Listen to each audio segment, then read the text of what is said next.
Thank you so much for having me. It's a real pleasure. Thank you so much. Well, I'd love to start by just having you tell us a little bit more about your personal and career journey. I know you've spent a lot of time working many different roles at museums and how that all brought you to the American LGBTQ Museum. Yeah, absolutely. I've worked in museums for about the past 24 years. Before that, I was working in the social services sector doing sort of arts-based professional development for social workers and people who work with victims of violence, and switched over to museums. That was a real full circle moment for me as a young person. Museums were places where my burgeoning queer self really felt at home. I think museums are inherently queer spaces. They're so theatrical. They feel very special. They, have sort of beautiful things in there. They're places, where they're sort of liminal places where you can sort of enter your imagination or enter this third space that is not religious but feels somehow charged, right? um, and museums were places that were just home for me, and so coming into the museum field has been really wonderful. And I've worked in art museums and in history museums, anthropology museums, uh, in a couple of ways. One is in with the effort and with the intention of bringing into those spaces stories uh, and artifacts from communities and people who aren't showing up there or who weren't showing up there, and that often meant LGBTQ plus people, queer people, genderqueer people, people of color, and um, and then for the last 10 years, my work was really focused prior to this job on a social justice issue in museums that not many people know about, but I think there's more awareness of today, which is that museums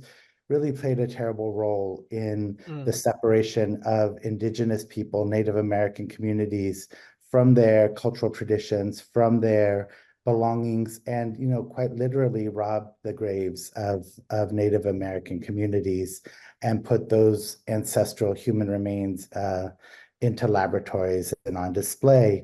And so my work has really been about working as an ally to reverse that, to heal some of that, and to help museums find a way to engage with Indigenous communities, return those belongings and those ancestors, so that they can be returned to their journey.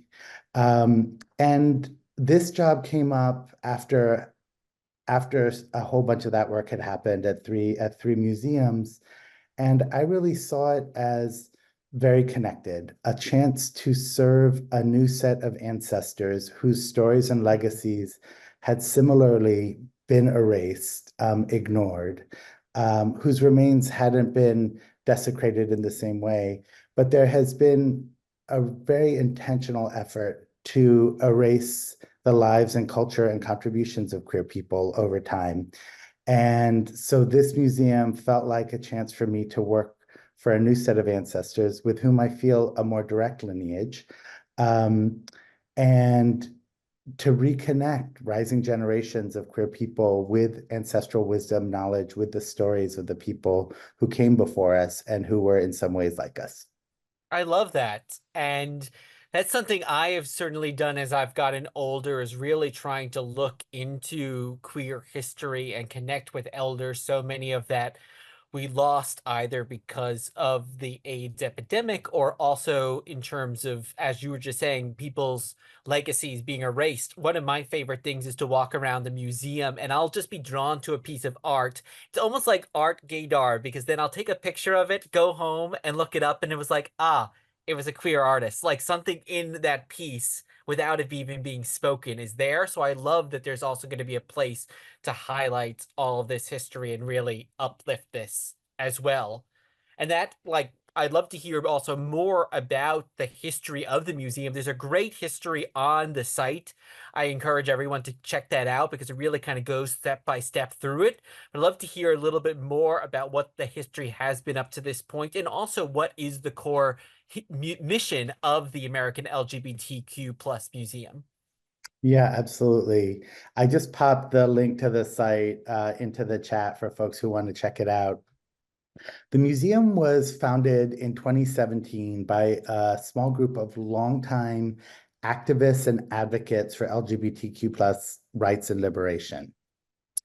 Um, they recognized that a whole generation of people who had worked in the 60s, 70s, 80s, 90s to push us toward greater equality and equity culturally were aging, and those stories needed to be captured, they needed to be preserved, and they needed to be passed on to rising generations. And so for about 5 years, they built a board, and it was a fully volunteer operation. They hired a museum planning consultant to do an initial scope of work. And then in 2022, they hired me to be the executive director. And since then, over the past 2 years, we've hired 4 more people. We're a team of 5 now. We still have a board of 28, and they still do a lot of work because we have a lot to get done.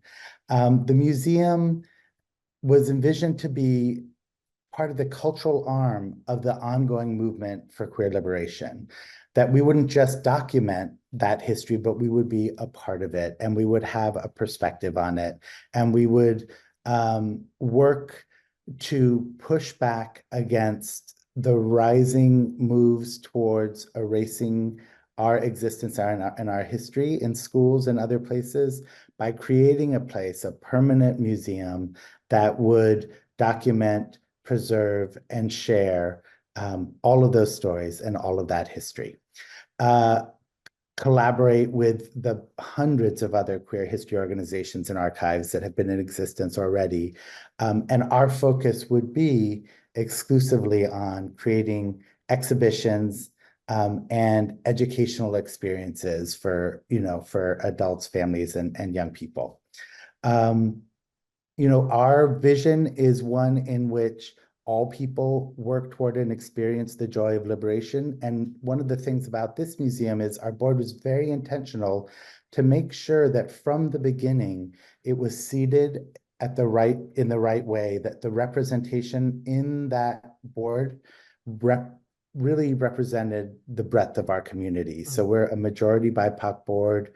We make sure that, we have a real gender balance, that we don't, we're not sort of a male or male identified majority, and that we have geographic diversity and are coming from around the country, so that we can really make sure that as we build this and we think about who our consultants are going to be and who the staff is and who the board is, that we're building this in a way that it ends up really being a reflection of a really multifaceted queer community here in this country. I love this. This segues perfectly from the conversation we just had with Melina, the CEO of Power to Fly, talking about queering the C-suite. And we talk all the time here at Power to Fly that really that change has to start at the top of the organization. And I also love that you highlighted even geographic diversity. Yesterday, I was speaking to one of my colleagues, Lex, who lives in Arkansas, and they have a very different experience as a queer person than I do living in New York. So I think I love that you've taken all this into account. And I did want to ask you, because you've mentioned it a couple of times, about these very scary and very deliberate efforts that we're seeing right now about hiding and disregarding LGBTQ history in schools and also in the broader context as well. I don't have the exact numbers, but I know we've seen younger generations that have really not been aware, even within the queer community, of vital moments like Stonewall or the AIDS epidemic. So I'd love to hear more. Where do you see LGBTQ plus education fitting in right now into like the grander scheme of things, whether it's in schools, whether it's at the museum, and why is this so vital to continuing on? Yeah. Yeah. I mean, look, I would assume that the vast majority of us, if not all of us on this call, did not grow up learning a comprehensive history of uh, the experiences of people of color in this country, indigenous people in this country, LGBTQ plus people in this country, women and genderqueer people in this country. And so, over the past, couple of decades, as educational institutions like schools and museums and others have worked to do better and be more inclusive and sort of widen the camera lens on history and on culture. We're in this moment of pushback, and you know, the truth telling, telling the truthful history of Black and brown people in this country, of women and genderqueer people in this country, of LGBTQ plus people in this country, uh, is really under attack. And our our goal is to make sure that, unlike before, that there remain places that people can go to, that families can go to, that they can access digitally or in person around the country and by coming to New York. Places like our museum, where our histories, our lineages, our legacies, our resilience is captured, preserved, and taught. Um, right now, educators have their hands tied in many school districts around the country. Librarians have their hands tied.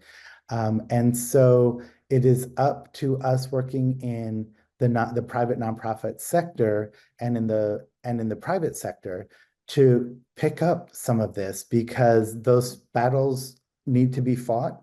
Eventually, they will be fought and the outcome will be on the right side of history. But right now we're in a tough moment. And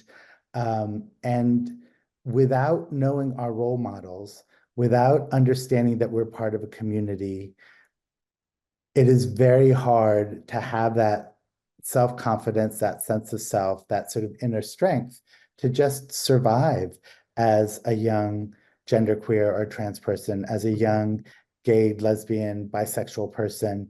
And so we just want to make sure that even if it goes away in the classroom, even if it goes away in the library, it still exists online, hopefully at your local museum, but at the very least, when you come and visit the museum here in New York.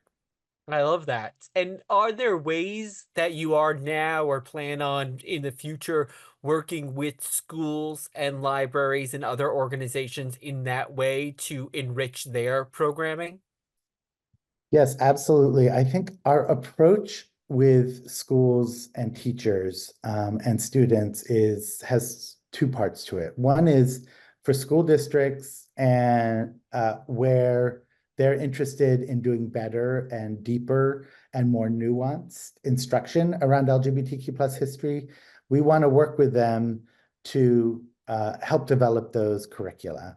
Our primary partner around our future space in New York is the New York Historical Society, a 200 plus year old history museum in New York City. They do a lot of work with the state educational infrastructure to create classroom curricula around history, and they're already working on LGBTQ plus history for the Department of Education, and we will be a part of that as well. But then on the other side, we need to support those teachers and the families and the students who are living in school districts where they're forbidden from teaching LGBTQ plus history. And that's going to be a different set of trainings and materials, right? That's really about helping people navigate the legal complexities, helping them understand how to signal the safeness of a classroom or, you know, thread a very difficult needle for their queer students. And so both of those are focuses for our eventual school and teacher programs. But right now, we've only been doing our programmatic work, our exhibitions, our public programs and events for just almost 2 years now. And we haven't really dug into the work with formal school systems yet. That'll happen more once we've opened our space and Mm. we're further down the line. Yeah, and I think what you said it rings so true to a lot what we talk about here, Power to Fly, where there is not a one size fits all approach to DEIB. And certainly, as you're saying, working with someone, a school system in New York versus in someplace else where people might be even forbidden from teaching this, you are going to have different approaches. And I love that you're talking about that now. And actually, that makes me think about your first traveling exhibit, which was dedicated to queer justice. What else can you tell us about this exhibit and why now felt like a good time to share this with the world? Yeah, yeah. The Queer Justice Exhibition is a partnership with Lambda Legal. Lambda achieved their 50th anniversary last year. And we, in conversation with them, learned that they were working on a publication, and that it wasn't going to come out on their 50th. It was going to come out this coming October, in fact. And so we started to talk about how we might celebrate that milestone through a traveling exhibition. They had a built-in set of communities where they have field offices, 6 cities around the country. We knew how to put together an exhibition. We understood that this is a really important time around legal protections for LGBTQ plus people that we are sort of entering, we're in the midst of, and heading into even more complicated landscapes around protecting the lives of especially trans and gender nonconforming young people and their families. But that's really just the wedge. And we know that, as you know, they're going to go after all of us. And Mhm. so we wanted to tell people about the incredible history of achieving our rights through the courts and the role that Lambda played in that, and then position people for conversations about how we need to support legal equality organizations like Lambda, and many others around the country over these next few years. So we opened it in New York last year. It's been to Atlanta, LA, and Chicago so far. It's going to Dallas and DC.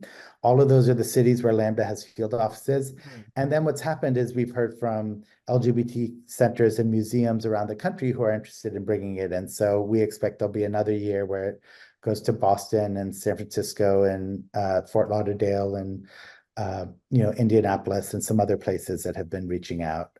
So it's been wonderful, and we're about to start developing our next traveling exhibition. That is, the working title is The Lesbian Agenda, the voice and power of LGBTQ plus women today. And that looks at a recent survey of LGBTQ plus women, and brings that data to life through the stories of people who participated in the survey and through the work of queer women plus comic book artists. So we've got Oh Alison my gosh. Bechdel in, and we'll have 5 other queer women plus comic book artists. So we're really excited about these traveling sort of pop-up exhibitions. Mostly they're aimed for LGBTQ plus spaces like community centers, but we're seeing that there are history organizations like the Center for Civil and Human Rights in Atlanta that have wanted to bring them in as well. So it's a really good fit. No, that sounds great. Well, me and my husband are big comic book fans, so you've sold me already. So I can't wait Excellent. to see that. And it's interesting. So you're talking about the traveling exhibit, but then of course you don't yet have the permanent home. So can you tell us a little bit more about what are the plans around a permanent home? And also you mentioned previously also still having that digital arm, especially for people who might be in cities or places where their access to LGBTQ education is very limited. They might not be able to get to New York City. So dual question, what is the update on a permanent home? And then what in this kind of increasingly digital world will you still be doing in terms of a digital presence? Yeah.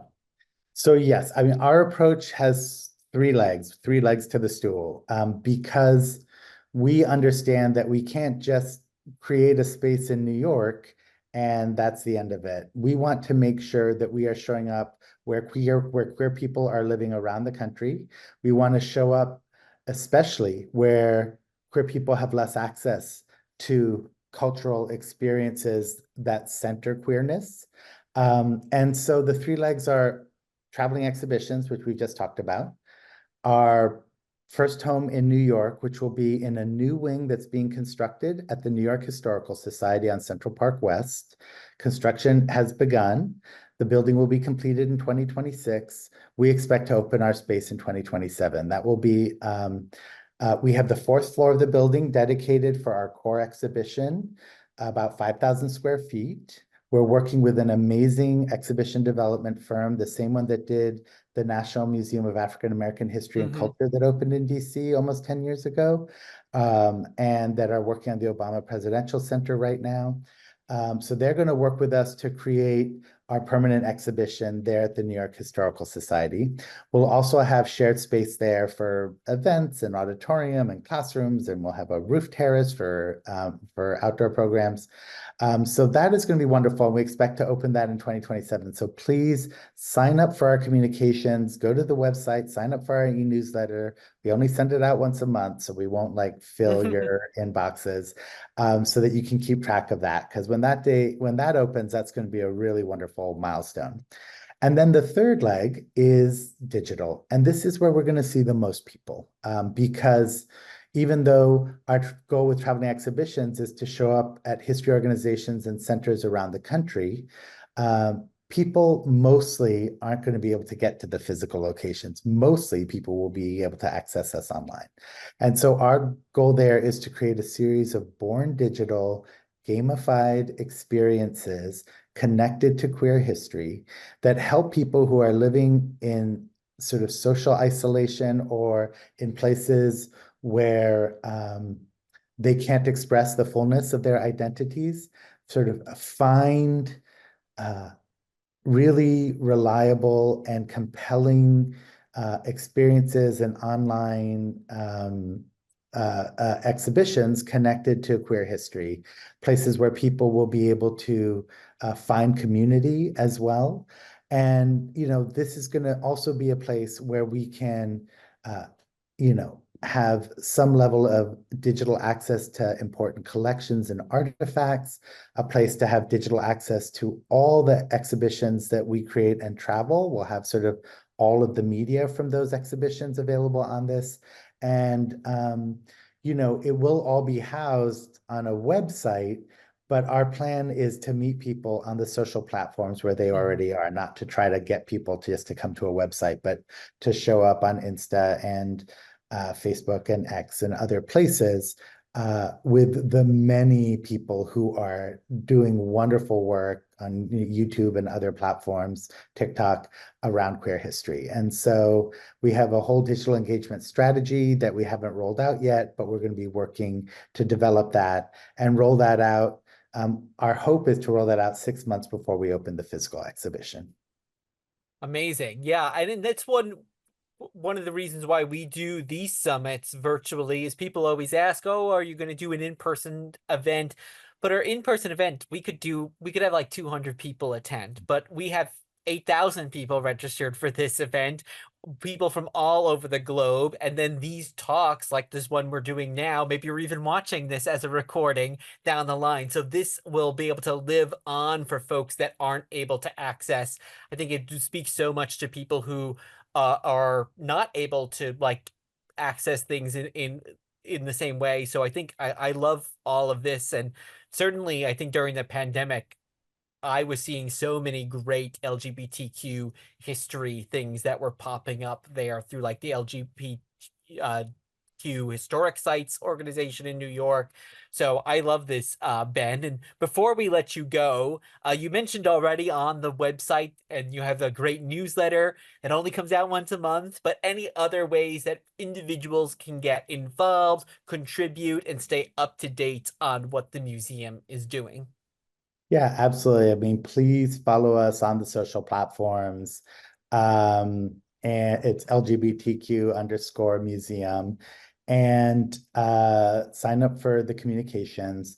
We also, our goal really is to be a space that you just feel welcome into as a family member when you come through the door, to not be sort of an elitist institution, an elitist museum. And one of the things that we've done is we've made a commitment that, what we need right now is, the power of our community around sort of building these products, right? And so we're asking everyone to, if you can, sign up as a member for the museum. It's $6 a month. But if you can make a gift of any size, literally any size, $1, $5, our commitment is that your name will be up on the wall of the galleries in the museum in New York, no matter what size gift you make, Mm. right? And so it's a way that we can just show the power of this community, no matter where you are, in your financial journey, you can be a part of building this with a gift of any size. And so that's something that, we would love to encourage people to do as well. Ooh, I love that. Well, who doesn't like to see their name up on a wall? So we will be definitely sending out the link also in our post summit blog post as well. So everyone can check out that link. They can find out how to donate, stay up to date on everything that the museum is doing. I love all this, Ben. I'm definitely going to be there. Luckily I live in New York, so I can't wait to actually come to the physical space once it opens. Thank you so much for being here. I know this is a super busy time for anyone with an LGBTQ organization, so I really appreciate it, and I can't wait to see more and what's next with the museum. Well, thank you for having me. Take care, Thank you, everyone. Ben.